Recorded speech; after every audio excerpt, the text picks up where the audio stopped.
सबको नमस्ते, सबको प्रणाम। सबको नए साल की बहुत बहुत शुभकामनाएं, मंगल कामनाएं। स्वस्थ रहें, ज्ञान बटोरते रहें, शुभ कर्म करते रहें। आज हमने अपना नया शुरू करना है, नया साल है, नया शुरू करना है। आज हम प्रश्न उपनिषद पे अपना शुरू करेंगे टॉक। तो उसके पहले जैसे चल रहा है इतने दिनों से, तो स्वस्ति वाचन के मंत्रों पर, तो स्वस्ति वाचन का ही अगला मंत्र पढ़ लेते हैं, उसको समझ लेते हैं।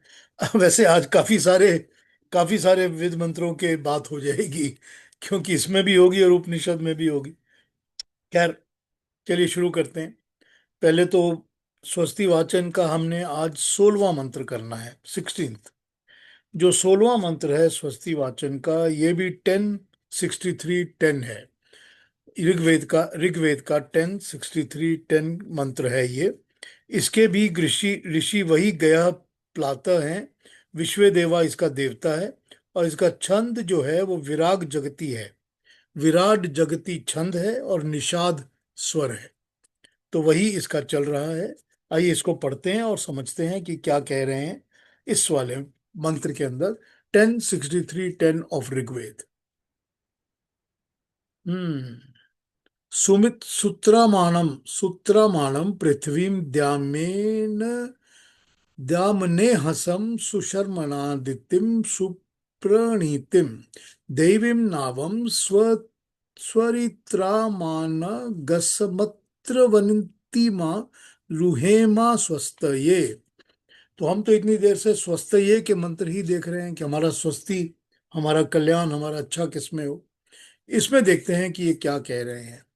इसमें परमात्मा से हम अनुग्रह कर रहे हैं, रिक्वेस्ट कर रहे हैं, प्रार्थना कर रहे हैं कि हम सब सूत्रमाणम, सुरक्षा के सब साधनों से युक्त, सुरक्षा के, सेफ्टी के सब मीन्स ऑफ सेफ्टी, सुरक्षा के साधनों से युक्त, पृथ्वी, फैलने वाली, सारी जगह स्प्रेड जो होती है, द्याम यानी वायु और प्रकाश युक्त, अनेहसम न डगमगाने वाली, अथवा बाहर की इफेक्ट्स के साथ असर नहीं हो, जिसके ऊपर जो डगमगाए नहीं, सुशर्मणाम आरामदेह, जिसकी शरण में हम जा सकते हैं, अदितिम सुबुद्ध, ना टूटने वाली, सुनिर्मित अच्छी तरह से कंस्ट्रक्टेड, सुप्रणीतिम सत्य प्रवर्तनी, जो सत्य को प्रकट करती है, स्वरित्राम संकटों से बचाने वाली, अथवा इंद्रिय रूपी संकटों को संभालने वाली, सुंदर साधनों वाली, अनागसम अभ्य अभ्यांतर दोष युक्त, अंदर इंटरनल डिफेक्ट्स भी जिसमें नहीं हो वो, अस्त्री अस अस्रवंतीम, जो चूहे नहीं, अस्र अस्रव जिसमें से चूहे ना, रस पानी जिसमें से लीक ना करे, जिसमें कोई लीक ना हो, देवीम यानी कि कर्मों के अनुसार से दिव्य शक्तियों वाली, अच्छी शक्ति वाली, नावम मानव रूपी शरीर की नौका, स्वस्थ, श्रेय और प्रेय की सिद्धि के लिए, अर्थात मोक्ष रूप के चक्रवर्ती साम्राज्य आदि सुख के लिए, आरूहेम चारों ओर से चढ़े, मर्यादा पूर्वक अथवा सुख पूर्वक भव सागर से पार होने के लिए सवार हों। ये जो मंत्र है ना, ये मंत्र बता रहा है नाव की क्वालिटीज। बोट, एक बोट की क्वालिटीज, एक नाव की क्वालिटीज। क्योंकि एक कॉन्सेप्ट होता है कि हमने इस भव सागर को तर के जाना है। ठीक, कि हम जब इस संसार को छोड़ेंगे तो हमको उस नाव पे सवार होना है जो हमको उस पार लेके जाएगी। ये एक ये एक कॉन्सेप्ट है। लेकिन यहां पर इसको समझने के लिए ये भी है कि जो नाव है वो हमारा शरीर है, हमारी बॉडी है, जिस बॉडी के अंदर हमारी आत्मा आके बैठती है, बसती है। तो यहां पर इन्होंने क्या किया है कि मेरे ख्याल से 1 to 11 क्वालिटीज बताई हैं, 11 क्वालिटीज जो कि होनी चाहिए किसी भी नाव के अंदर जिसमें इंसान सवार होता है, या इस शरीर के अंदर, बॉडी के अंदर जिसमें आत्मा आके बैठती है। तो ये क्वालिटीज होनी चाहिए शरीर के अंदर, वरना शरीर को मोक्ष प्राप्ति का साधन नहीं बनेगा शरीर। तो कौन कौन सी क्वालिटीज बता रहे हैं उनको एक बार फिर देखते हैं। सबसे पहले बताते हैं सुत्रामाणम, मतलब सुरक्षा के साधनों से युक्त। आपके अंदर इतनी शक्ति अपनी होनी चाहिए कि आप अपने आप को सेफ रख सकें, आप अपनी सुरक्षा खुद कर सकें, अपनी सेफ्टी के लिए खुद आपके अंदर बल ताकत होनी चाहिए, बुद्धि भी होनी चाहिए, अक्ल भी होनी चाहिए। एक बताया, दूसरी बताया पृथ्वी, यानी वो वाली शक्ति जो कि ग्राउंडेड है, एकदम ग्राउंडेड है टू दी अर्थ, और जो पृथ्वी की तरह फैल के अपना काम करती है, स्प्रेड आउट करके अपना सारा काम करती है। तो शरीर को भी तो अपना सारा काम फैल के इधर उधर घूम के सब तरफ चल फिर के करना पड़ता है, और पृथ्वी से ग्राउंडेड होकर करना पड़ता है। अगला बताया द्याम, यानी वायु और प्रकाश युक्त, कि जिसमें हवा भी ठीक से आए और जिसके अंदर रोशनी भी हो, अंदर की रोशनी, आपके अंदर लाइट होनी चाहिए, प्रकाश अंदर का, अंदर की लाइट होनी चाहिए। या उस बोट के अंदर अगर वो पनडुब्बी है, सबमरीन है, तो उसके अंदर लाइट होनी चाहिए, मगर वायु भी चलनी चाहिए, हवा भी होनी चाहिए, नहीं तो आप सांस कैसे लेंगे। फिर बताया अनेहसम, मतलब जो डगमगाए नहीं, जो इधर उधर के इफेक्ट के साथ हिलजुल नहीं जाए, इधर उधर नहीं लुढ़क जाए, कि जैसे शरीर भी ऐसा ही होना चाहिए जो डगमगाए नहीं, जो शरीर किसी भी इन्फ्लुएंस से, किसी भी बाहर के असर से इधर उधर डगमगाए नहीं। वैसी ही बोट होनी चाहिए जो डगमगाए नहीं, स्टडी स्टडी होनी चाहिए, स्टडी। ठीक, वो भगवान कृष्ण ने कहा है ना, डगमगाने वाली बुद्धि, निश्चय वाली बुद्धि होनी चाहिए। तो वही बता रहे हैं असे हम। अगला उन्होंने बताया सुशर्मणाम। सुशर्मणम का मतलब है जो, जिसकी शरण में हम बैठ सकते हैं। किसकी शरण में बैठ सकते हैं? जो आराम देता है और जिस पर हमको भरोसा है या जिसको हम ट्रस्ट कर सकते हैं। तो ये ऐसी एक बोट या ऐसा शरीर जो हमारे लिए कंफर्टेबल हो।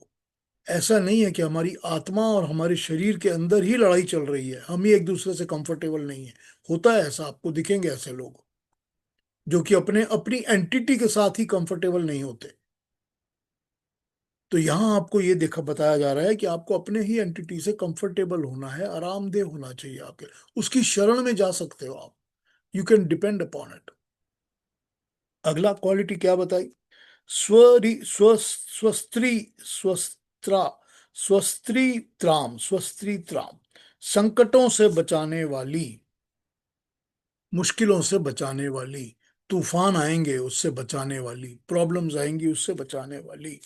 और उसका दूसरा मतलब होता है कि जो अपनी इंद्रियां हैं हमारे शरीर के अंदर, जो हमको इंद्रियां मिली हैं, जो इंद्रियां बाहर से संकटों को लेकर आएंगी उसको रोकने वाली, उससे अपने आप को बचाने वाली, क्योंकि इंद्रियां बाहर से इन्फ्लुएंस लेके आती हैं, एक्सटर्नल प्रॉब्लम्स लेके आती हैं, उनसे बचाने वाली। फिर अनागसम, आभ्यंतर दोषों से बचाने वाली। पहले तो बाहर के दोष बता दिए, प्रॉब्लम्स, अब इंटरनल बताए, जो अंदर के इंटरनल प्रॉब्लम्स हैं, अपने शरीर के अंदर के दोष हैं, प्रॉब्लम्स हैं, उनसे बचाने वाली। या वो बोट जिसके अंदर अपने अंदर मैकेनिकल प्रॉब्लम्स नहीं होनी चाहिए, कंस्ट्रक्शन प्रॉब्लम्स नहीं होनी चाहिए।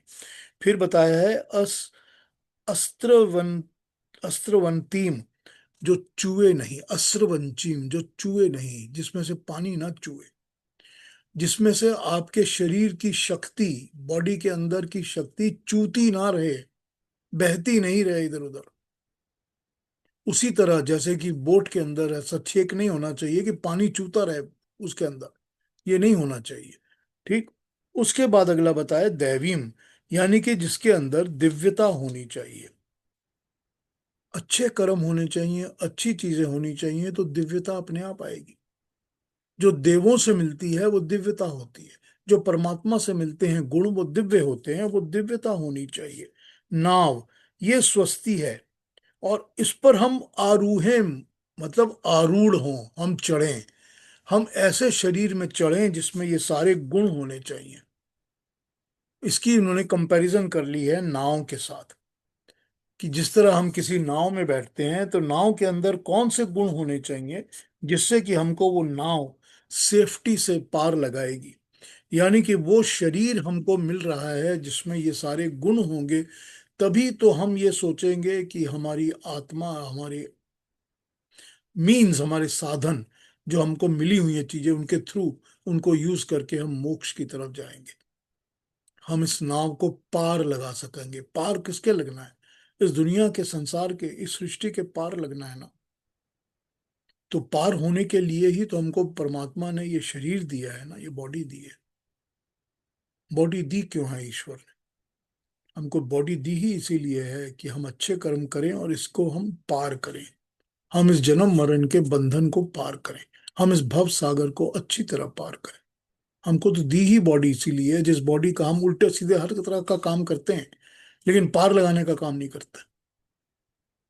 तो यही बताया गया है कि उसके अंदर क्या गुण होने चाहिए। एक मंत्र के अंदर ये 11 अलग अलग उन्होंने पॉइंट्स बता दिए गुणों को, जो कि आप समझ के चलिए तो आपकी शरीर, आपकी बॉडी अच्छी रहेगी, जैसे कंपैरिजन करके उन्होंने किसी बोट के साथ बता दिया।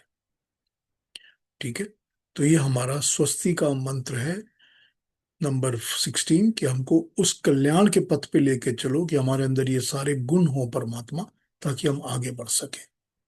हम तो ये परमात्मा से प्रार्थना कर रहे हैं और प्रेरणा ले रहे हैं ईश्वर से। ये सारी प्रेरणा तो हम परमात्मा से ही लेते हैं, हमको तो इंस्पिरेशन वही देता है, और उसी की इंस्पिरेशन से हम ये बातें सुन रहे हैं, समझ रहे हैं, कर रहे हैं। तो ये एक मंत्र आपको बताता है। अगर आप इसको मेटाफिजिकल तरीके से देखना चाहते हैं या साइंटिफिक तरीके से सोचना चाहते हैं, तो आप कहेंगे कि किसी भी बोट की कंस्ट्रक्शन के लॉज कैसे होने चाहिए। कोई भी बोट्स जो बनती हैं दुनिया के, उनके बनाने के रूल्स क्या होने चाहिए। तो यहाँ पर आपको बोट मैन्युफैक्चरिंग के रूल्स मिल जाते हैं पूरे, कि this is what the safety structure of a boat should be. तो आपको 1 2 3 करके सारे पॉइंट्स मिल जाते हैं। और फिर आप अगर उसको उसी तरह लेते हैं कि मेरे को अपने शरीर में, क्योंकि शरीर के साथ ही तो मेरे को चलना है ना, सारा सफर तो मुझे शरीर के साथ ही पूरा करना है। तो शरीर के अंदर के पॉइंट्स भी सारे इसी एक मंत्र में आपको 1 2 3 करके मिल जाते हैं। तो ये हमारा स्वस्ति वाचन का मंत्र था आज का। तो मैं अब आगे बढ़ूंगा और मैं अब स्टार्ट करूंगा आपको प्रश्न उपनिषद पे बात करनी। अब अम, अगर स्वस्ति वाचन के इस मंत्र पे किसी ने कुछ कहना पूछना हो तो पूछ लीजिए मेरे से, अगर इस मंत्र पे कुछ बोलना या पूछना हो तो।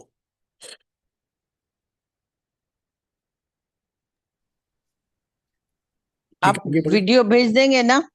हाँ हाँ, वीडियो जरूर भेजूंगा आपको। तो अरे क्योंकि मैं मिस हो गई थी नहीं पहले नहीं, मैं वाला। जरूर भेजूंगा आपको, 100%। जरूर, जरूर थैंक यू। भेजूंगा, जरूर भेजूंगा। अब हमारे जो वैदिक पद्धति है, जो हम मानते हैं जिन चीजों को, हम ये मानते हैं कि जो भी कुछ लिटरेचर लिखा जाता है, ठीक, जो लिटरेचर भी लिखा जाता है, वो सारा का सारा लिटरेचर ह्यूमन बीइंग्स लिखते हैं, इंसान लिखता है, मनुष्य लिखते हैं।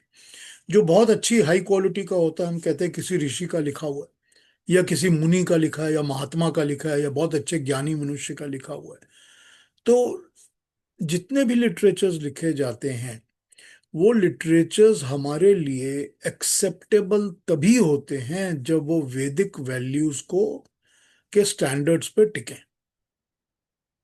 कि जो वेदों ने कहा है उस हिसाब से वो टिकें, उन स्टैंडर्ड्स के ऊपर वो टिकें, खरे उतरें, तब वो हमारे लिए एक्सेप्टेबल होते हैं, वरना हम उसको रिजेक्ट कर देते हैं।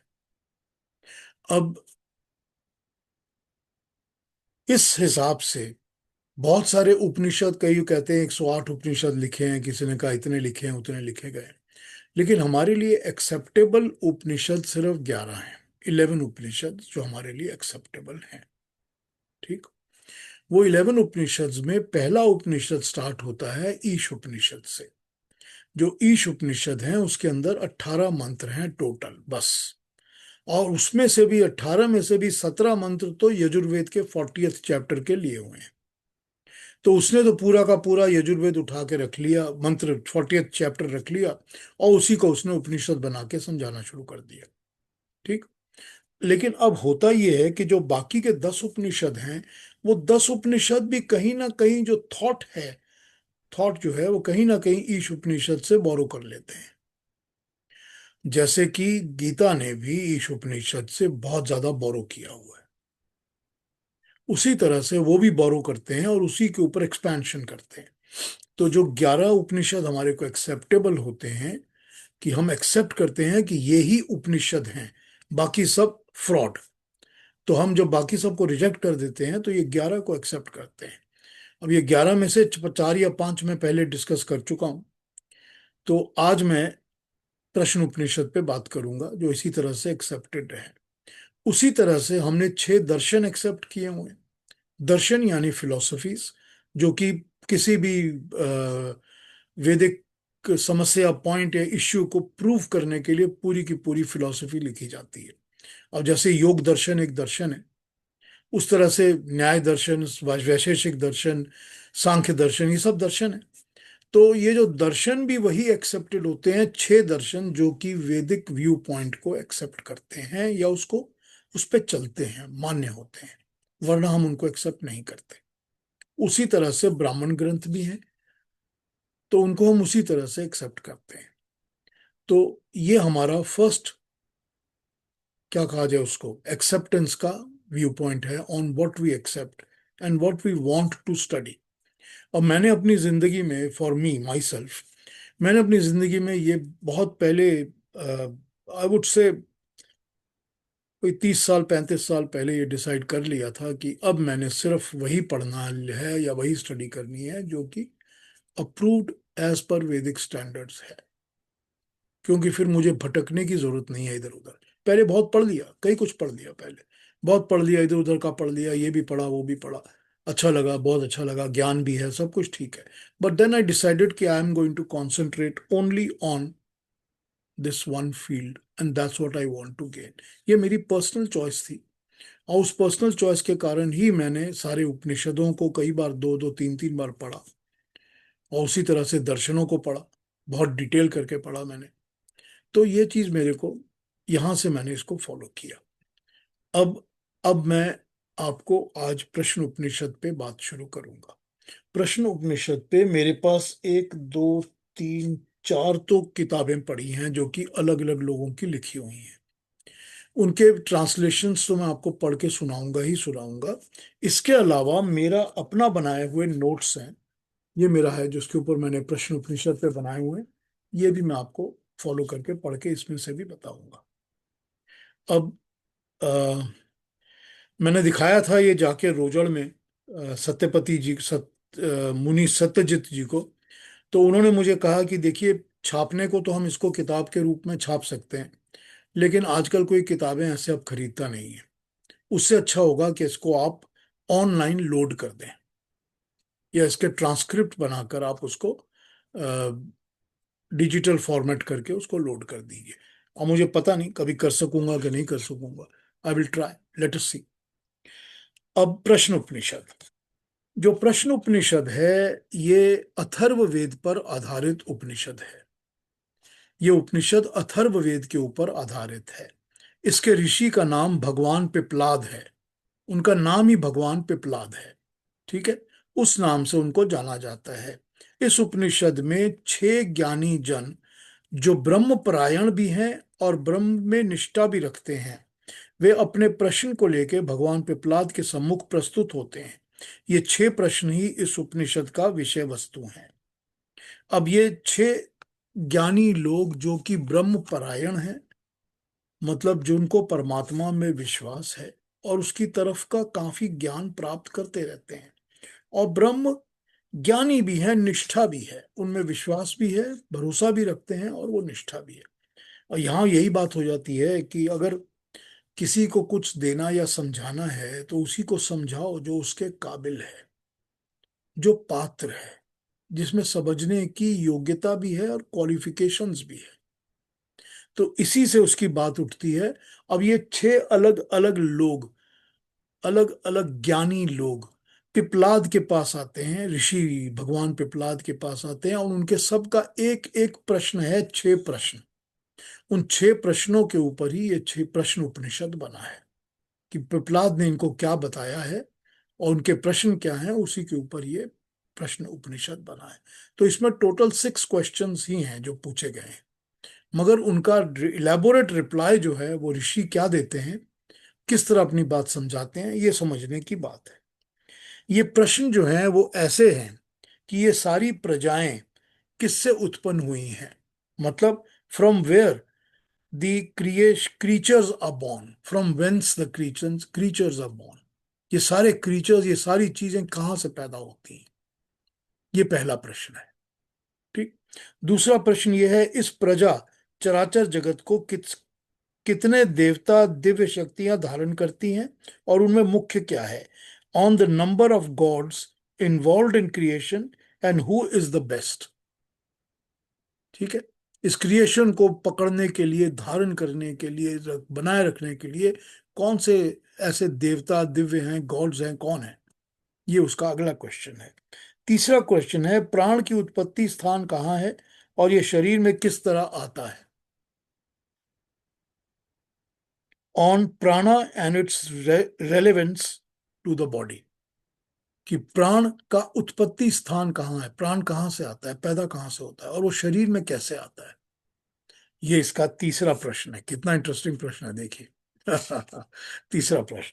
चौथा प्रश्न, प्राणी में कौन सोता है, कौन जागता है, कौन सुख दुख का अनुभव करता है? जो प्राणी होते हैं उन प्राणियों में कौन सो रहा है, कौन जाग रहा है, किसको खुशी और दुख का अनुभव, एक्सपीरियंस हो रहा है? Who is sleep asleep and who is awake, also about the dream and happiness. पांचवा प्रश्न, मनुष्य में जो पुरुष है वो ओंकार का भजन करने से किस लोक में जाता है? On ohm and the meditation on this syllable. जो मनुष्य में जो पुरुष है, जो हम लोग हैं, वो जब ओंकार का जप करते हैं, भजन करते हैं, ओम का, परमात्मा का नाम लेते हैं, तो किस लोक में जाते हैं, उसकी गति क्या होती है, उसका अल्टीमेट क्या होता है? और लास्ट क्वेश्चन इसका ये है कि 16 कला वाला पुरुष कौन है और वो कहाँ रहता है? ऑन द पुरुष ऑफ 16 पार्ट्स, मतलब वो परमात्मा जिसकी 16 कलाएं हैं। कला, अलग अलग उसकी क्वालिटीज, अलग अलग उसकी एक्टिविटीज, वो या अलग पहचानने के अलग अलग तरीके, वो कौन है और वो कहाँ रहता है? इन प्रश्नों पर, पिपलाद के उत्तरों पर ये उपनिषद लिखा गया है ज्ञान देने के लिए। अब सबसे पहले जो उपनिषद होते हैं हमारे, हर उपनिषद के अंदर कोई ना कोई इन्वोकेशन मंत्र होते हैं, यानी प्रार्थना मंत्र। हर उपनिषद के शुरू में कुछ प्रार्थना और इन्वोकेशन के मंत्र होते हैं। अब इसमें प्रार्थना मंत्र के पहले इसकी इंट्रोडक्शन बाकियों ने जो लिखी है वो भी पढ़ लेते हैं।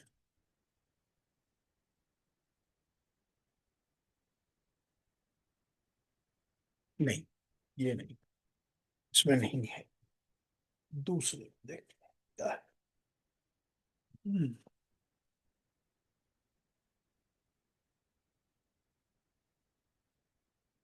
ठीक है।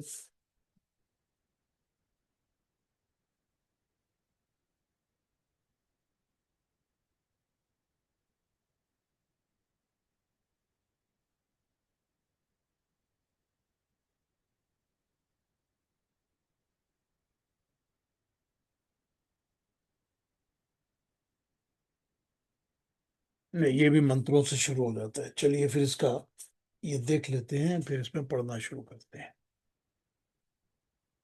इसके जो इन्वोकेशन प्रार्थना मंत्र हैं वो दो दो ऋग्वेद के मंत्र हैं, और उनको पढ़ लेता हूँ पहले और उनको समझा भी देता हूँ। आपको उसमें भी मजा आएगा, क्योंकि बड़े इंटरेस्टिंग मंत्र है और ये हम पहले पढ़ भी चुके हैं शायद। ये आगे आएंगे, ये भी स्वस्ति वाचन के मंत्रों में आ जाते हैं, दोनों मंत्र। तो ये पहला जो है, ये ऋग्वेद का 189:8 का मंत्र है, 189:8। ये मंत्र यजुर्वेद में भी आया है वैसे। तो इस मंत्र को पढ़ता हूं। भद्रम कर्णेभिः श्रूयाम देवा, भद्रम पश्येम आक्षभिर्यजत्राः, स्थिरैरङ्गैस्तुष्ट्वांग सस्तनूर्मिरं व्योम ह्य देवहितं यदायु। ये हमको क्या कहता है? बड़ा इंटरेस्टिंग मंत्र है ये भी। ये कहता है, हम सब विद्वान लोग कानों से अच्छा शुभ संवाद सुने, आंखों से हम अच्छी चीजें देखें, जीवन चलाने वाले मंगल सुंदर दृश्यों को देखें, स्थिर अपने अंगों को करें और शरीर के ब्रह्म की स्तुति करते हुए लंबी और सुखी आयु व्यतीत करें। ये तो इसका सिंपल एक ट्रांसलेशन हो गया। O learned people, may be with our ears listen to what is beneficial. O persons worthy of sacred deeds, may we see with our eyes what is beneficial.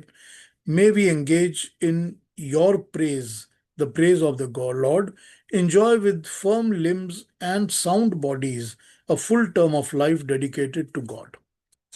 ये तो इसका हो गया स्ट्रेट फॉरवर्ड सिंपल मंत्र।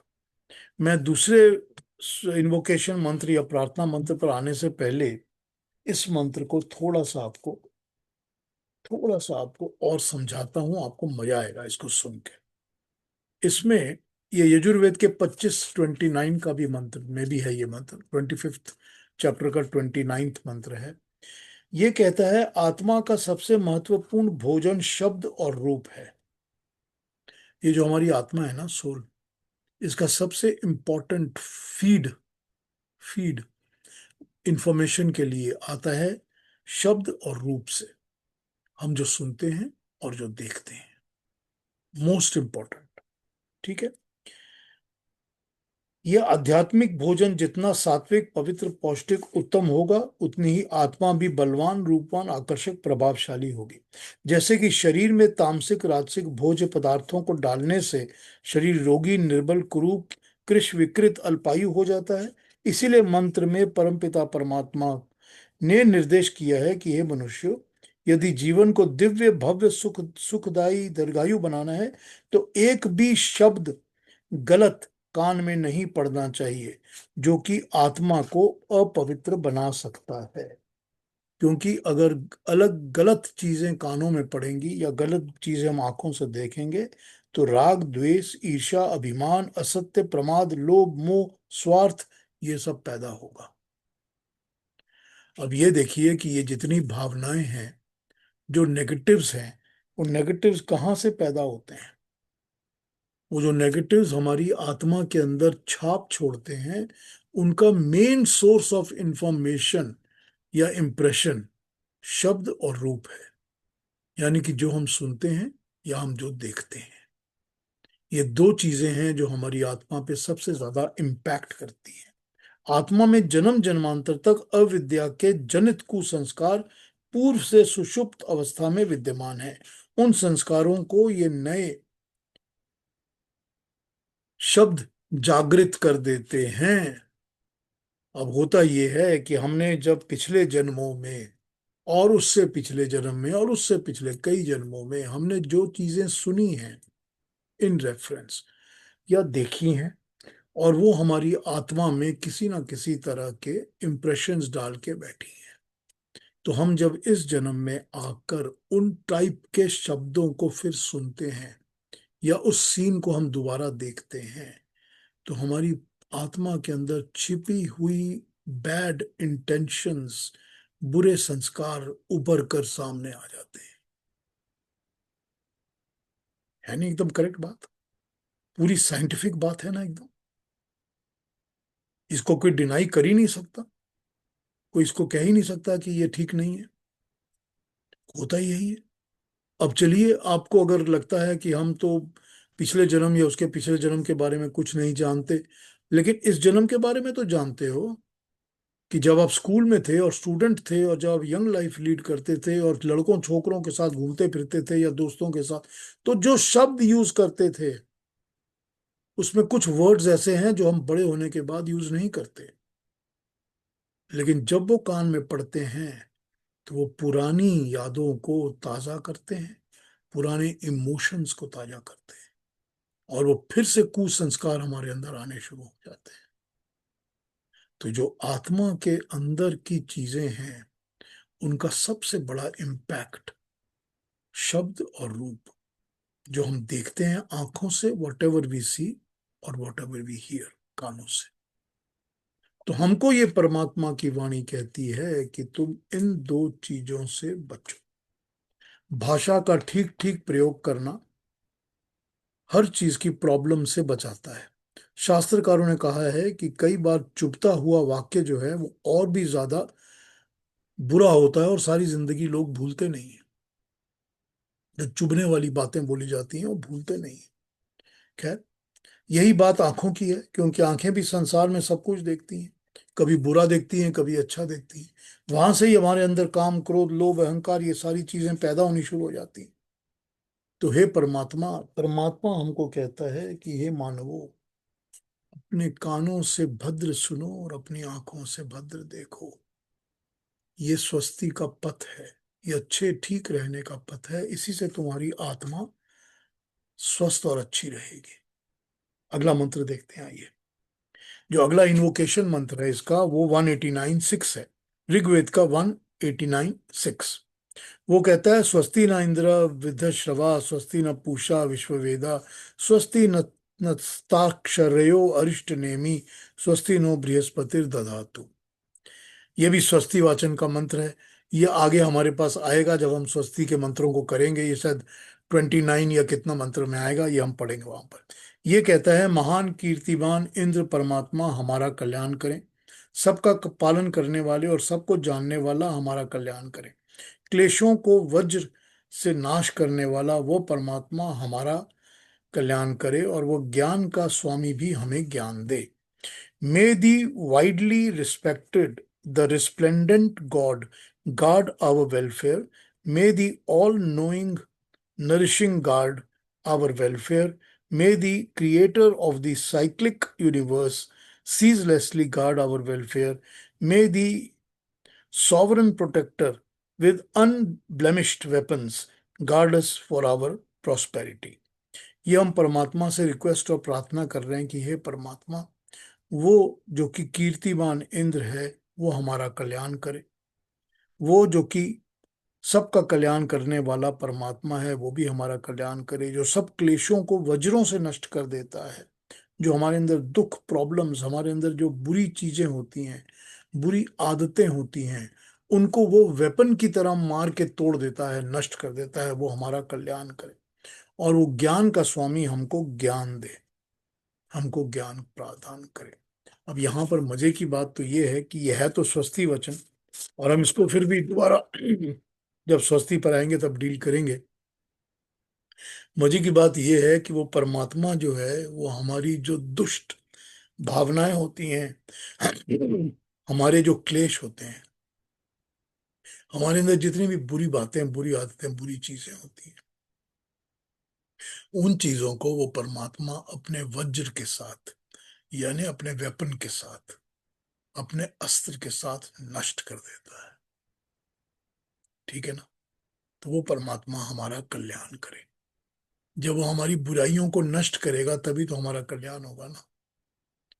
और वो नष्ट कैसे करता है? वो नष्ट तो करता ही है वैसे कि हमारी जब बुराई बढ़ जाती है तो फिर वो हमको कौवे का जन्म दे देता है, कुत्ते का जन्म दे देता है कि जा तू उसमें बैठे, ताकि तेरे अंदर जो ये चीजें बैठी हुई हैं वो आस्ते आस्ते, बुरी बातें, बुरी आदतें नष्ट होनी शुरू हो जाए तुम्हारे अंदर। या फिर वो ऐसा जन्म देता है जिसमें हमको सिर्फ दुख ही दुख मिलता है। तो नष्ट करना तो परमात्मा का काम है, वज्र से करेगा। तो हम परमात्मा के हर रूप में उसका स्वस्ति का कल्याण की प्रार्थना करते हैं। तो ये मंत्र ये कहता है। आइए अब आगे बढ़ जाते हैं और इसमें पढ़ना शुरू करते हैं कि पहला क्या क्वेश्चन है। अब यहां पर आ, यहां पर आइए इसमें से पढ़े पहले में से।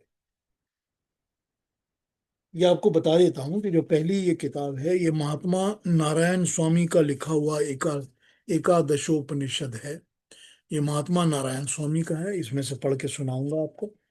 और अगली जो है वो है आपकी आ, एक और एकादशोपनिषद है, ये वाली। ये मैं आपको पढ़ के सुनाऊंगा। ये है सत्यव्रत सिद्धांतालंकार जी की लिखी हुई एकादशोपनिषद, इसमें से सुनाऊंगा। और फिर ये एक है जो कि गुरुदत्त जी की लिखी हुई है प्रश्न उपनिषद के ऊपर, इसमें से पढ़ के सुनाऊंगा आपको। गुरुदत्त बहुत अच्छा लिखा हुआ है। और एक है जो कि स्वामी सत्य प्रकाश सरस्वती जी की इंग्लिश में लिखी हुई है, प्रिंसिपल उपनिषद्स। इसमें भी प्रश्न उपनिषद है, इसमें से भी सुन, और फिर अपने नोट्स भी पढ़ूंगा आपके लिए। ठीक है, this is what I plan to do. आइए आगे बढ़ते हैं। पहला श्लोक इसका पढ़ के सुनते हैं कि क्या बोल रहा है। इसका पहला प्रश्न उपनिषद का नंबर 1 है, जो कहता है, सुकेशा च भारद्वाज शैव्य च सत्यकाम सौर्याणी यणी च गार्ग्य कौशल्य शचाश्वालयनो भार्गवो विदर्भी कदम्बी कात्यायनस्ते हते ब्रह्म परा ब्रह्मनिष्ठाम पर ब्रह्मान्वनेषणाम एष हे वै तत्सर्वः वक्ष्यतीति तेह समित पाणि भगवंत पिप्लाद मपुम उपासना। इसको पढ़ते हैं। सुकेशा च भारद्वाज, भारद्वाज का पुत्र सुकेशा एक, भारद्वाज ऋषि का पुत्र सुकेशा नंबर वन। शव्य च सत्यकाम, शिवी का पुत्र सत्यकाम। बड़ी इंटरेस्टिंग स्टोरी है शिवी की। शिवी की बहुत इंटरेस्टिंग स्टोरी है। और उसके बेटे का नाम सत्यकाम है। सत्यकाम शिवी का बेटा है। बहुत ही इंटरेस्टिंग स्टोरी है शिवी। कभी शिवी सत्यकाम की कहानी आपको बताऊंगा। शिवी का बेटा सत्यकाम। सौर्य, सौर्य यानी च गार्ग्य, सौर्य का पुत्र गार्ग्य। सौर्य, सौर्य भी ऋषि है, ज्ञानी है, उसका बेटा है, उसका नाम गार्ग्य है। सबको उसके बाप के या माँ के नाम से जाना जाता था। तो यहां पर उसी तरह से बताया जा रहा है कि सौर्य का पुत्र गार्ग्य। कौशल्य च अश्वलायन, अश्वल का पुत्र कौशल्य। अश्वल आश्वलायन, अश्वल का पुत्र कौशल्य। ठीक है। कहा गया भार्गव वैदर्भी, भृगु का पुत्र विदर्भी, वैदर्भी। भृगु, भृगु ऋषि का बेटा वैदर्भी। और कंबंदी कात्यायन, कात्य का पुत्र कंदम, कबंदी। कबंदी जो है वो कात्य का पुत्र है, कात्यायन का पुत्र है कबंदी। अब कात्यायन हमारे यहाँ बहुत सारे ऋषियों हुए हैं और उन्होंने कई कुछ लिखा हुआ है। ठीक है ना, हमने पढ़ा हुआ है अलग अलग जगह कि कात्यायन का लिखा हुआ ये है, कात्यायन का लिखा हुआ है। उनके जो बेटे हैं वो हैं कदम्बी। ते ह एते ब्रह्मपरा ब्रह्मनिष्ठ, वे प्रसिद्ध ये ब्रह्म में तत्पर और ब्रह्मनिष्ठ, परम ब्रह्म अन्वेषण मानः, परम ब्रह्म का अन्वेषण करते हुए, है वह निश्चय से यह तत्सर्वम व्यक्षति इति, ये सब कहेगा ऐसा सोचकर, वे प्रसिद्ध समित पाण्य छवों विद्वान समिधा हाथ में लेकर भगवंतम पिपलादम, पिपलाद भगवान के, भगवान पिपलाद के उपासना समीप जाके बैठे। ये पहला। आइए इसको फिर दूसरों के भी ट्रांसलेशन पढ़ता हूं और आपको बताता हूं कि ये क्या कह रहा है। भारद्वाज के गोत्र में उत्पन्न सुकेशा, शिवी का पुत्र सत्यकाम, सौर्य का पुत्र गार्ग्य, अश्वल का पुत्र कौशल्य, भृगु के गोत्र में उत्पन्न हुआ वैदर्भी और कात्य का पुत्र कबंदी, ये 6 जिज्ञासु थे। उन्होंने ये तो समझ लिया कि संसार के अंतिम सत्ता ब्रह्म ही है, अर्थात वे ब्रह्म पर थे। इसलिए उनकी ब्रह्म में निष्ठा थी। उसे पानी की उत्कंठा उत्कंठा से थी, अतः वो ब्रह्मनिष्ठ भी थे, परंतु अभी उनके हृदय में कुछ शंकाएं और प्रश्न थे। वो हाथ में समिधा लेकर ब्रह्म की खोज में प्रसिद्ध आचार्य पिपलाद के पास पहुंचे गए। और देखते हैं दो, गुरुदत्त जी क्या कहते हैं। गुरुदत्त जी कहते हैं भारद्वाज का पुत्र सुकेशा, शिवी पुत्र सत्यकाम, गर्ग गोत्र उत्पन्न सौर्याणी, सूर्य का पोता, अश्वल का सूर्य का पोता, सूर्य का पोता सौर्यानी, अश्वल का पुत्र कौशल्य, भृगु की संतान वैदर्भी और कत्य का पुत्र कदम्बी, कबंदी, कबंधी, ईश्वर परायण ब्रह्म विश्वासी भक्तजन, परम ब्रह्म को खोजते हुए। अब ये सब ईश्वर परायण हैं, ब्रह्म विश्वासी हैं और भक्तजन हैं। और ये परमात्मा के बारे में पहले भी बहुत कुछ ढूंढ चुके हैं। अब इनके दिमाग में कुछ और प्रश्न हैं। तो हाथों में समित पानी, समिधा लिए हुए भगवान पिपलाद के समीप आए। उनका विश्वास था कि पिपलाद मुनि उनका समाधान कर सकेंगे। ठीक। ये कहा गया है कि ये ब्रह्म परायण थे और ब्रह्म में निष्ठा रखने वाले थे तथा ब्रह्म के विषय में जानने के लिए भगवान पिपलाद के सम्मुख उपस्थित हुए थे। ब्रह्म परा, ब्रह्म परा, ब्रह्म परा का अर्थ है ईश्वर परायण, जो ईश्वर में विश्वास रखते हैं या जो ईश्वर के अंदर भक्ति रखते हैं, परायण, उनके हिसाब से चलते हैं, परमात्मा के हिसाब से चलते हैं। और ब्रह्मनिष्ठ, तो ब्रह्मनिष्ठा का अर्थ होता है ईश्वर में विश्वास रखने वाला। ये जानने आए थे परम ब्रह्म के विषय में, तो ये ब्रह्म के विषय में और भी जानना चाहते हैं। तो जब आपको ईश्वर में भरोसा, विश्वास, निष्ठा, यकीन सब कुछ होगा, तो अब आपके दिमाग में ये प्रश्न आएंगे कि और मुझे उसके बारे में जानना है। तो ये उस तरह के प्रश्न हैं जो कि ऐसे लोगों के ही मन में, दिमाग में आते हैं जो कि पहले से ही ब्रह्मनिष्ठ या ब्रह्मपरायण हैं, जो पहले से ही परमात्मा में विश्वास रखते हैं, भरोसा रखते हैं, और उनको ईश्वर की सब चीजों पे पूरी तरह से विश्वास, भरोसा, यकीन पूरा है। तभी उनके दिमाग में इस तरह के क्वेश्चंस आते हैं। ये अब देखना यह है कि उनको समझाने वाले ऋषि क्या बताते हैं।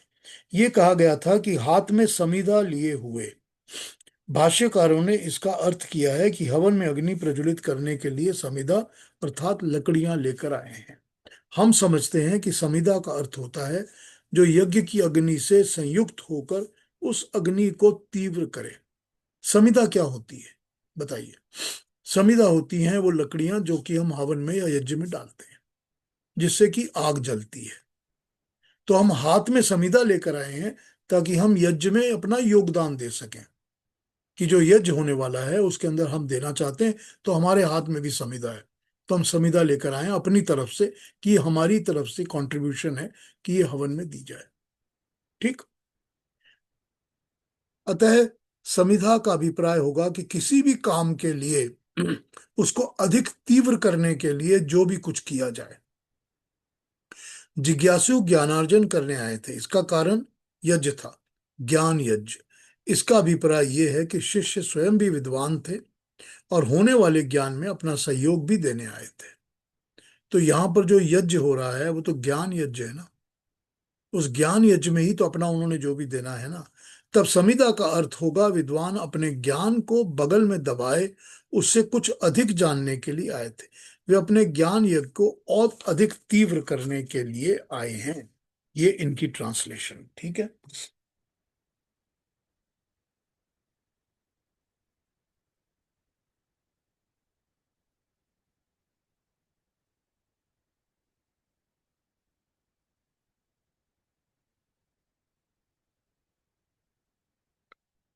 द प्रश्न उपनिषद और द सत Prashna Upanishad belongs to the school of Atharvaveda.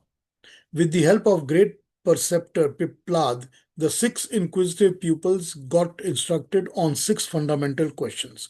And for this reason, the Upanishad is also known as Sat Prashna Upanishad. In this Upanishad, the six pupils, as enumerated, named in the very first Prashna, are Kabandhi, Katyayan. His question is from whence the creatures are born. Bhargav Vedarbhi, on the number of gods involved in creation and who is the best. Kaushalya Ashwalayan, on prana and the relevance to the body. Saurayani Gargya, on gods who sleep and are awake, and also about dreams and happiness. On Shaiva Satyakama, on Om and meditation on the syllabus. Sukesha Bhardwaj, Purusha, the person of the sixth element.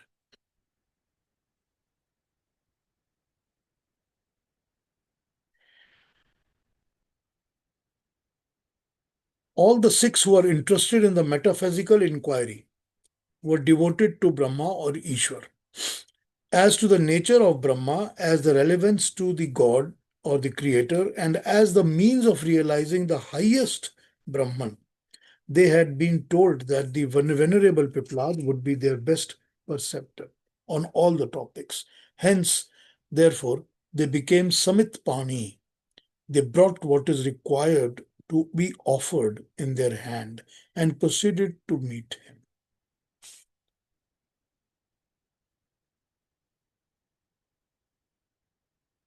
Vidarbha, ये हमको बताते हैं कि Vidarbha is a country south of the Vindhya mountains with Kundina as the capital. For Vidarbha the king of Vidarbha.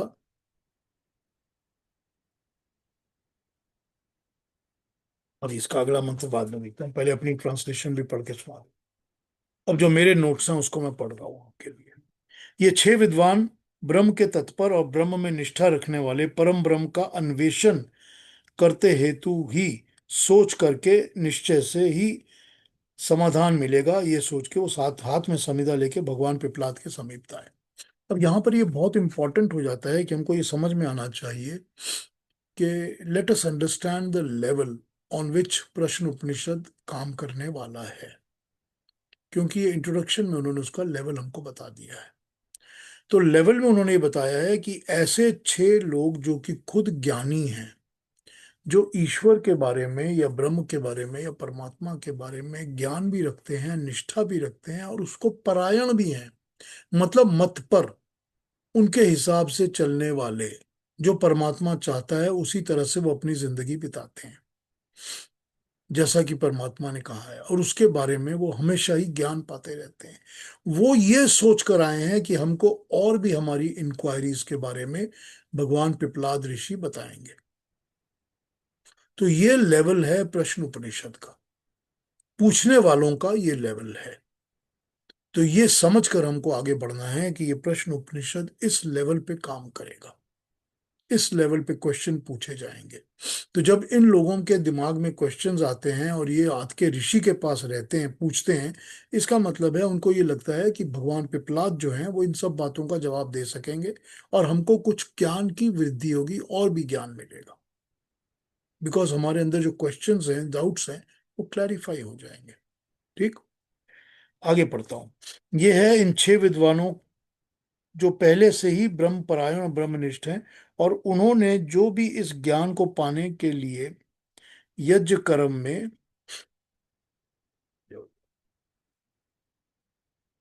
आवश्यक सामग्री है वो लेकर अपने साथ आए हैं पिपलाद के पहले। पहले तो ही ब्रह्म तत्पर और विश्वास तथा श्रद्धा रखते हुए उनके मन में कुछ प्रश्न हैं जो निश्चय ही जानते हैं कि ये बातें वो ब्रह्म से पूछ सकते हैं। अब यहाँ पर समित पाणी जो है ना, उसका मतलब ये होता है, जब हम समिधा कहते हैं या समित पाणी, जो हाथ में पानी मतलब हैंड्स, ठीक है ना, पानी हाथ, समित हाथ में लिया हुआ, भरा हुआ। तो हाथों में हम क्या लेकर गुरु के पास जाते हैं? हम गुरु से प्रश्न पूछना चाहते हैं कि गुरु जी हमको बताइए, हमको ज्ञान यज्ञ में पार्टिसिपेट करना है, ये ज्ञान का ही काम है। तो हाथ में हम क्या लेके जाएंगे जो हम अर्पण करेंगे गुरु को कि ये आप लीजिए और हमको ज्ञान दीजिए, चाहे वो किसी भी तरह की कंट्रीब्यूशन हो। तो उसको यहाँ पर समिधा या समित पाणी कहा गया है। That is how they have dealt with it. अब इसके बाद मैं सेकंड पे आ जाता हूं। नंबर 2 जो कहते हैं, इसका श्लोक नंबर 2 जो है इसका, उसको पढ़ के आपको सुनाता हूं। ठीक है।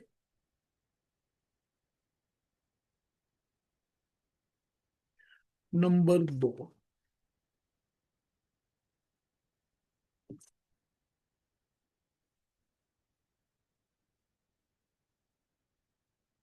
तान ह स ऋषि उवाच भूय एव तपसा ब्रह्मचर्येण श्रद्धया संवत्सर संवत्सथ्य तत् तथा कामं प्रश्नान् पृच्छत यदि विज्ञास्याम सर्वम ह यो वक्ष्याम इति।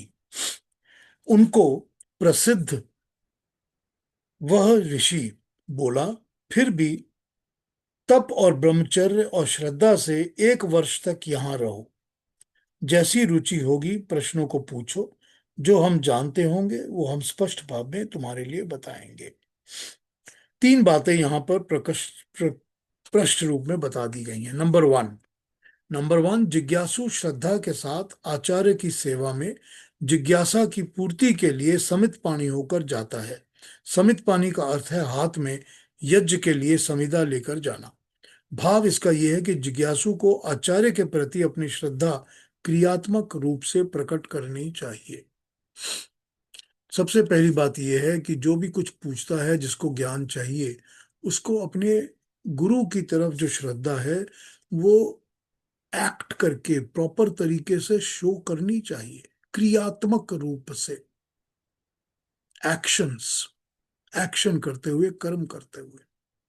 दूसरी बात, आचार्य किसी ज्ञासु को जब तक वे उसे अधिकारी ना समझे वे ब्रह्म विद्या का उपदेश नहीं देते। इन 6 जिज्ञासुओं को भी वर्ष भर आश्रम में रहने का विधान इसी जांच के लिए पिपलाद ऋषि ने दिया। तो पिपलाद ऋषि ने इन 6 को क्या कहा इनको कहा कि जो भी प्रश्न तुम्हारे दिमाग में हैं उनका जितना हो सकेगा मैं तुम्हें बताऊंगा, मगर उसके लिए तुमको पहले तैयार होना है, उसका वर्दी होना है। तो 1 साल मेरे आश्रम में रहो, ब्रह्मचर्य का पालन करो, तप करो, मेरे साथ जो यज्ञ है वो करो, तब मैं समझूंगा कि तुम इस काबिल हुए हो कि तुम प्रश्न पूछ सकते हो। तो उसने इनको 1 साल का रेसिडेंट कोर्स बता दिया कि तुमको यहाँ रहना पड़ेगा। उसके बाद तुम्हारे अंदर ये अधिकार होगा, ये पात्रता जागेगी, डिजर्व करोगे कि मैं तुम्हारे क्वेश्चंस को आंसर दे सकूं। तीसरी बात, यदि सचमुच ये उत्कृष्ट जिज्ञासु हों तो उनका समय नष्ट नहीं होगा। इसलिए ब्रह्म की प्राप्ति के साधन ऋषि ने उन्हें प्रारंभ में ही बतला दिए थे कि साधन ब्रह्मचर्य, तप और श्रद्धा हैं। परंतु उन जिज्ञासुओं को इतने मूल मंत्र में तृप्ति नहीं हुई, इसलिए उन्होंने 1 वर्ष रहना स्वीकार कर लिया। अब इस 1 वर्ष में क्या होगा? ब्रह्मचर्य, तप और श्रद्धा। तप मेहनत करना, मतलब जब वो आश्रम में रहेंगे तो आराम नहीं कर रहे होंगे, वो मेहनत कर रहे होंगे, वो काम कर रहे होंगे, ब्रह्मचर्य का पालन कर रहे होंगे, इंद्रियों को इधर उधर भटकने नहीं देंगे, सत्य के ऊपर टिके रहेंगे, और श्रद्धा भी रखेंगे अपने गुरु की तरफ। जब ये सब चीजें अपना रखेंगे तो 1 साल इस तरह से बिताने के बाद ये पता चलेगा कि इनमें ये डिजर्व करने की क्वालिटी है या नहीं है। ठीक। अब दूसरे मंत्र का और ट्रांसलेशंस भी देख लेते हैं कि किसने क्या कहा। 2 नंबर, गुरुदत्त जी।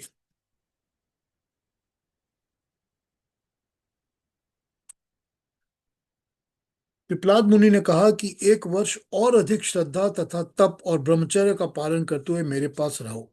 उसके बाद कुछ भी पूछोगे और मैं अगर जानता हूंगा तो आप लोगों को सब बताऊंगा। तप का मतलब होता है योग्यता प्राप्त करने के लिए मेहनत करना। किसी काम को पाने के लिए उसकी तरफ जो मेहनत की जाती है वो तप होता है। किसी कार्य की सिद्धि के लिए किए जाने वाले निरंतर यत्न को, कांस्टेंट एफर्ट को तप कहते हैं। ऋषि ने उन्हें अपने आश्रम में रहते हुए प्रारंभिक ज्ञान प्राप्त करने के लिए कहा। यह कहा कि इसे यत्न से प्राप्त करो, कोशिश करो, मेहनत करो, ताकि तुमको ज्ञान प्राप्त हो सके। ठीक। दूसरी बात, ब्रह्मचर्य का मतलब होता है मन और इंद्रियों को अनुशासन में रखना, कंट्रोल में रखना, डिसिप्लिन में रखना। जो चाहिए वो करे, उसी की चिंता भी करे।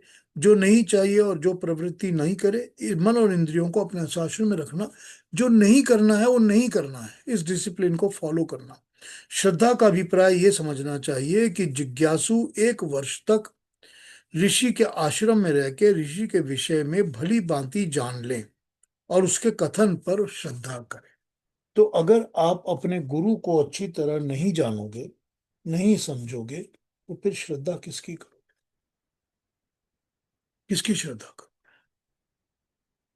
तो 1 साल तक जब तुम रहोगे यहाँ पर और गुरु के कर्मों को देखोगे, उसकी बातों को सुनोगे, तो तुमको पता चल जाएगा कि ये गुरु श्रद्धा के वर्थ है या नहीं है।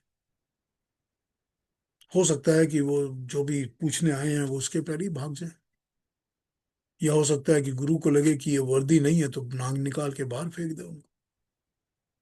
तो ये 1 साल का टेस्ट इनको दिया गया इस काम के लिए। अब इसकी दूसरी ट्रांसलेशन भी पढ़ लेता हूं बिफोर आई क्लोज।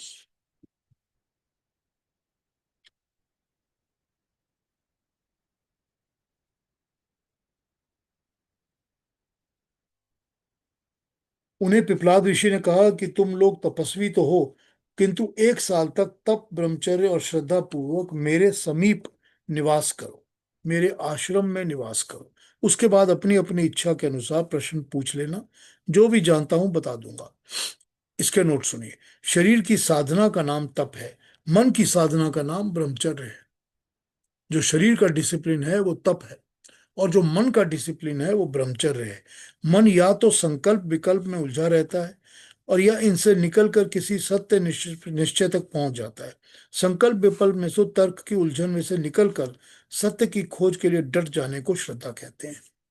तो जब मन अंदर उसके अलग अलग कॉन्सेप्ट चलते रहते हैं, घूमते रहते हैं, उनको निकाल कर जब अपने मन के अंदर वो सत्य को बैठाता है और सत्य के ऊपर टिकता है, और उस पर अपने आप को टिका लेता है, उलझनों को बाहर निकाल देता है, तो श्रद्धा कहलाती है। तो तप, ब्रह्मचर्य, श्रद्धा। पिपलाद ऋषि ने ब्रह्म ज्ञान के लिए तप, ब्रह्मचर्य, श्रद्धा इन तीन को आवश्यक बताया। केन उपनिषद में ब्रह्म ज्ञान की प्रतिष्ठा तप, दम और कर्म, ये तीन कहे गए हैं। तप यानी शारीरिक साधना, दम यानी मानसिक साधना, और ब्रह्मचर्य भी तो मानसिक साधना का नाम है। इसलिए तप दम का कहना और तप ब्रह्मचर्य का कहना एक जैसी बात लगती है। इसलिए ब्रह्मचारी के लिए कहा गया है कि वो तप करे, अर्थात मानसिक साधना के साथ साथ शारीरिक साधना भी करे। ब्रह्म ज्ञानी के आधार तप, दम और कर्म है। ब्रह्म ज्ञान के जिज्ञासु का आधार तप, ब्रह्मचर्य और श्रद्धा है।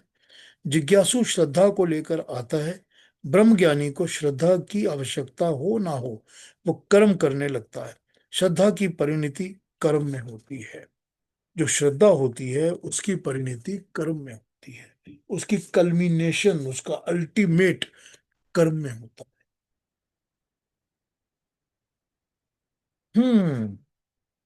What I prefer to complete. Let me see if I can finish it. Number two, the sage said to all of them, please stay here for 1 full year with the discipline of the ashram, observing tapas, penance, brahmacharya, abstinence, and shraddha, faith in the acceptance of truth. And then you, according to your pleasure, may put any questions. We shall try our best to tell you in case we ourselves know the answers. मेरे notes. Pippalad ने कहा कि 1 वर्ष और अधिक श्रद्धा से तप और ब्रह्मचर्य का पालन करते हुए मेरे पास, मेरे आश्रम में रहो। उसके बाद जो पूछोगे बताऊंगा। श्रद्धा के साथ जिज्ञासु आचार्य की सेवा में समित पाणी होकर आता है। श्रद्धा नहीं है तो ज्ञान के मार्ग पर आगे बढ़ा ही नहीं जा सकता। अगर श्रद्धा नहीं है ज्ञान में भी और गुरु में भी, तो आगे ज्ञान प्राप्त नहीं हो सकता। बड़ा सिंपल है ना, एकदम सिंपल बात है ना, साइकोलॉजिकल। अगर आपको श्रद्धा नहीं है तो गुरु क्या सिखा रहा है आप सीख ही नहीं पाओगे, आपको पता ही नहीं चलेगा। सो श्रद्धा बहुत जरूरी है। समित पानी हाथ में यज्ञ के लिए समिधा लेकर आना। जो भी इस यज्ञ में सामान लगेगा वो साथ में लेकर आना। ये मन से भी श्रद्धा है और कर्म से भी श्रद्धा है।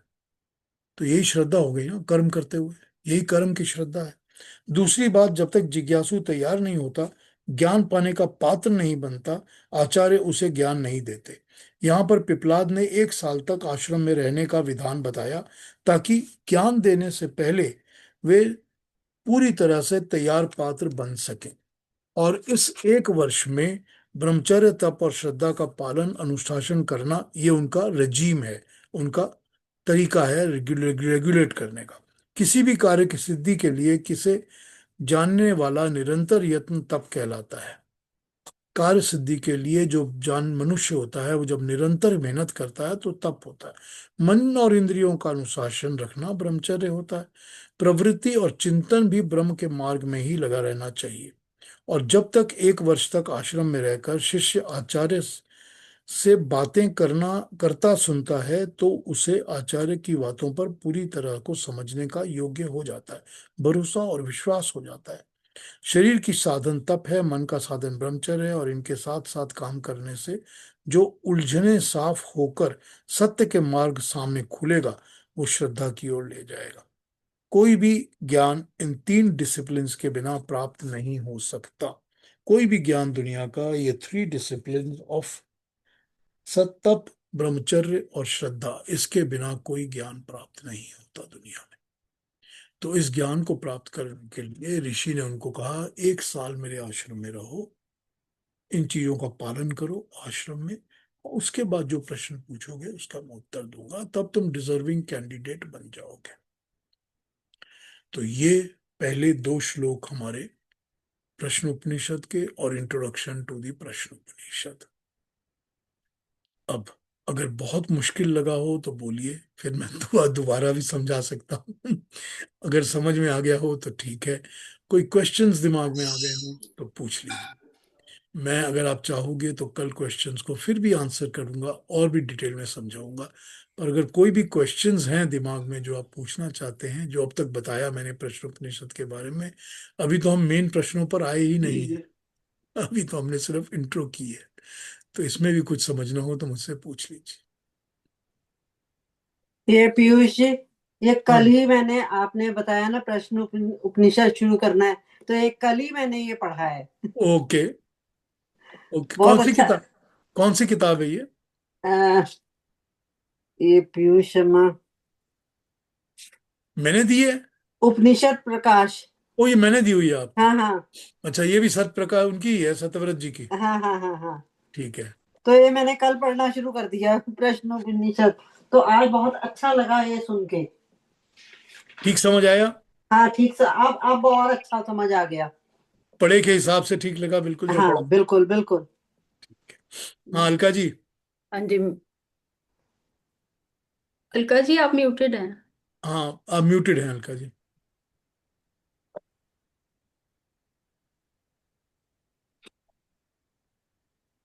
ये ऑनलाइन ढूंढ रही थी, आपने बोला था ना। ओ, अच्छा अच्छा अच्छा। तो आप मंत्र हम्म, पढ़ेंगी, सारे श्लोक? हम्म। ठीक है, तो अब कल से आप ही पढ़िएगा। श्री हिंदू धर्म वैदिक एजुकेशन फाउंडेशन। ठीक है, वेरी गुड वेरी गुड। और किसी को कुछ मैंने भी पूछना है, कोई क्वेश्चंस है? हाँ मैंने भी बड़ा ऑनलाइन इसका इंटरेस्टिंग लगा, देखा, मैंने तो काफी पढ़ा कल ही ऑनलाइन। पढ़ अच्छा लिया। अच्छा, आपने भी ऑनलाइन ले लिया? ऑनलाइन पढ़ा मतलब बड़ा सारी जो अच्छा था, आपने बताया। इंटरेस्टिंग पर मेरे लगा। को सॉरी, अलका जी बोल रही हैं। बड़ा हाँ, इंटरेस्टिंग लगा, मैंने कहीं पढ़ा था मैंने। बड़े सिंपल लैंग्वेज में दे रखा है। ठीक समझ आया? हाँ, हाँ जी, युक्ता जी। बहुत अच्छा। हाँ जी, आप जरा उस थोड़ा सा वो समझाएंगे, समिधा, कि हाथ में समिधा लेके जाने का मतलब, ये थोड़ा सा कंफ्यूजिंग लगा मेरे को। इसका क्या वो कॉन्सेप्ट है? यहां पर लिखा गया समित पानी। ठीक है, अब हाँ समझ जी। लीजिए कि हम लोग कहीं पर, आप कहीं भी जा रहे हैं जहां पर यज्ञ हो रहा है, हवन हो रहा है, जी। ठीक है, इसको उस तरह हम्म, समझिए। हवन हो रहा है, तो आप हवन को किसी के घर में, किसी के मंदिर में, किसी भी जगह में, पब्लिक कम्युनिटी में हवन होने वाला है, तो हमने 10 15 20 फैमिलीज को बुलाया, आइए हम हवन कर रहे हैं, आइए हमारे पास आइए। आप कुछ ना कुछ तो हवन के लिए लेके जाएंगे ना, हम्म। कुछ तो लेके जाएंगे ना आप। कुछ भी नहीं लेके जाएंगे तो कम से कम डोनेशन देंगे ताकि हवन की कॉस्ट को आप कंट्रीब्यूट कर सकें। ठीक, आप जो लेके जाएंगे, कंट्रीब्यूट करेंगे, वो आपकी समिधा हो गई हवन की अग्नि के लिए। ओ अच्छा। वो कंट्रीब्यूशन जो है उसी को समित पानी कहा इन्होंने, कि आप हाथ में लेके अर्पण करने की चीज लेके जा रहे हैं। होनी वो आपकी अपनी चाहिए। मतलब ये है कि वो वैसी चीज होनी चाहिए जो कि आपकी अपनी है। मतलब ये नहीं है कि आपने कहीं और से उठा ली या मांग ली, या दैट शुड बिलोंग टू, क्योंकि कंट्रीब्यूशन तो आपकी अपनी होनी चाहिए ना। हाँ जी हाँ जी। तो ये यहाँ पर संविदा का कॉन्ट्रैक्ट है। अगर आप ज्ञान का यज्ञ में जा रहे हो तो भी तो आप अपनी तरफ से कुछ कंट्रीब्यूट तो करोगे ना।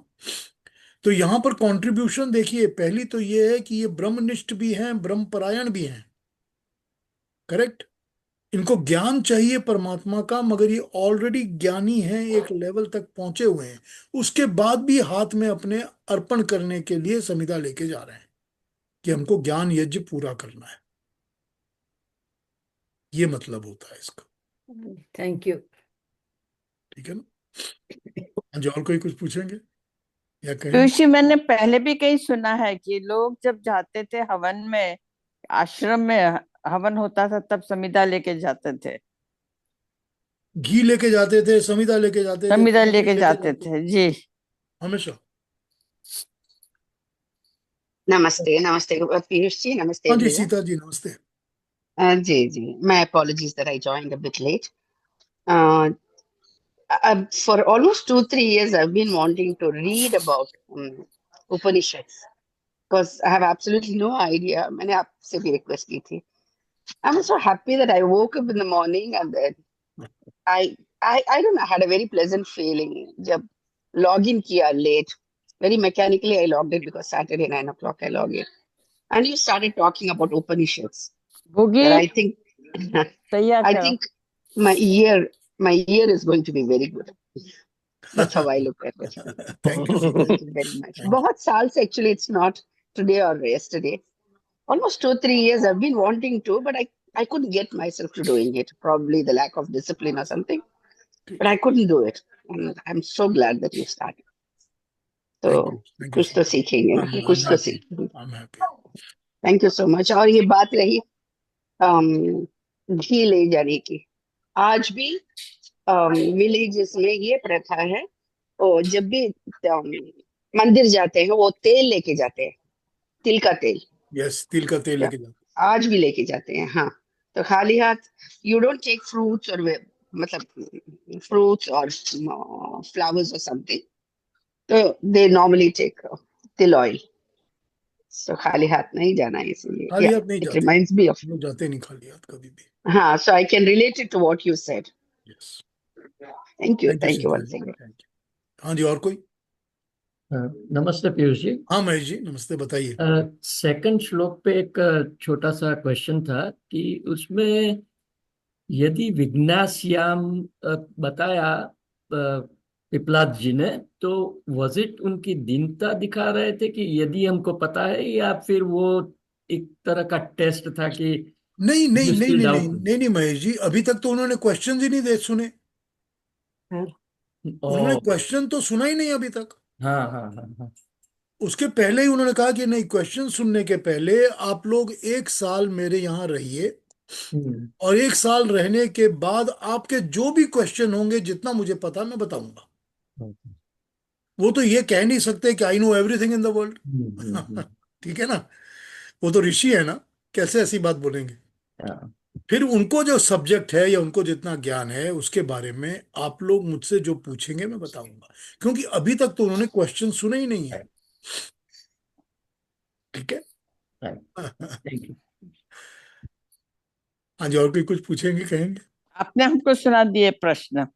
हाँ हाँ हाँ, मैंने सुनाया आपको प्रश्न, वो इंट्रोडक्शन में आ हाँ जाते हैं. हाँ, सर इसमें गीता की भी अच्छे एक लाइन आ प्रश्न गई है, ना. अच्छे प्रश्न है. बहुत अच्छे प्रश्न है, बड़ा मजा आएगा बहुत सुन. बहुत ज्ञान मिलेगा. हाँ, बहुत ज्ञान बहुत मिलेगा, अच्छा बहुत ज्ञान ज्ञान मिलेगा. मिलेगा सच में. Basic, sir these are eternal questions. हाँ, इटर्नल क्वेश्चंस हैं बिल्कुल, यस. और बहुत ज्यादा साइंटिफिक क्वेश्चंस हैं. And after doing the whole Gita, I think it will be more easier to understand this thing. I hope so. I hope so. Really hope so. That will be easy to understand.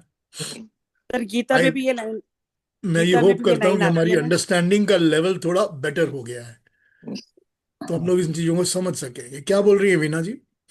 नहीं sir, मैं बोलती गीता में भी एक line आई थी ना, श्रद्धावान लभते ज्ञानम. हाँ, अगर हमारी श्रद्धा पक्की है तो ज्ञान अवश्य प्राप्त कर लेंगे. बिल्कुल बिल्कुल, कंडीशन टू गेटिंग ज्ञान. बिल्कुल. हाँ जी, और कोई बात? और मैं वो जो लास्ट टाइम मैंने बात की थी, तो मैं और महेश ने उसके बारे में सोचा था क्या करना है आपको ट्रांसफर करने के लिए होल गीता इन ऑडियो. आपने जो 303 जो किए हैं, तो there are 2 options. One, I can do put it on the Google Drive and then send me all your Google Gmail account. और महेश ने मेरे को एक दूसरा भी एक बताया था. Mahesh, you can go ahead. हाँ, तो ये दूसरा ऑप्शन है, वो एक ऐप है जो हम पीसी पे, वेदर विंडोज का है, मैक का है, या फिर फोन पे, गूगल वाला आईफोन, कोई भी फोन पे ऐप डाउनलोड करके उसमें एक ईमेल एड्रेस डालने के बाद सुधीर जी अपने अकाउंट से ट्रांसफर स्टार्ट करेंगे. तो जब ट्रांसफर स्टार्ट होती है, और पूरा 45 गिग या 50 गिग एक साथ ही ट्रांसफर हो सकते हैं, द ओनली रिक्वायरमेंट इज कि ट्रांसफर स्टार्ट होने के टाइम पे किसी को एक्सेप्ट करना पड़ेगा, सामने वाली पार्टी को. अगर सुधीर जी मेरे को भेज रहे हैं, तो I have to be there when he is ready to transfer. वो मेरे को एक as soon as initiate the transfer, मेरे को एक एक्सेप्ट या डिक्लाइन मैसेज आएगा मेरी ऐप में. पीसी पे हो, फोन पे हो, कहीं पे भी हो, as soon as I accept, तो then transfer will start automatically. And then obviously the only requirement is कि जब तक ट्रांसफर पूरी नहीं हो, वो अपनी डिवाइस को ऑनलाइन रखो और पावर ऑन रखो. अच्छा, तो ऑटोमेटिकली अपने आप से पूरे 50 गिग या जितना भी साइज है the transfer will happen automatically. So don't shut और it down and leave the Wi-Fi or the connection on. Okay. और the total is 43 gigs, so we can do it a 3-part also if you want to, 15 3 parts में, अच्छा, like a 1 to 5 chapter and then 5 to or ठीक 6 है, to ठीक है. something like that. So we can do there also. So it might done in the three parts, so everybody will get it. So that's there's another. And I think in this app you don't need to have a Google account. I think any account can any email address will be right. Yeah, you don't need Google account or anything. Any email. और दूसरी एक और अच्छी चीज ये app की ये है कि ये कहीं पे क्लाउड पे या कहीं पे नहीं जाता, ये direct device to device transfer होती है। तो सुधीर जी की जहां भी डिवाइस से डाउनलोड होना स्टार्ट होगा, डायरेक्टली तुम्हारे लैपटॉप या फोन या जहां भी हो वहां पे ऑटोमेटिकली डाउनलोड हो जाएगा। आप लोग सब सोचिए, जिसको जिसको जैसे चाहिए इसके बारे में आप बता दीजिएगा, how you want it and if you want it. ये लोग सारे मेरे गीता की ऑडियोज को इन्होंने एक MP3 फॉर्मेट बना दिया है, जो 43-45 गिग आ जाएगा GB, and you can have it with you and listen to it whenever you want to. So it will be a Gita audio recording available to you. तो ये इन्होंने they have done a very good job to do it concise करके। तो जिसको जिसको जैसे जैसे download करना है या चाहिए बता दीजिएगा, and we can get accordingly and give it to whoever you want. You can also send it to whoever you want. સુશીતા બંધ કઈ રીતે કરવાનું? हाँ जी, ક્લોઝ કઈ રીતે કરવાનું? Zoom meeting or what?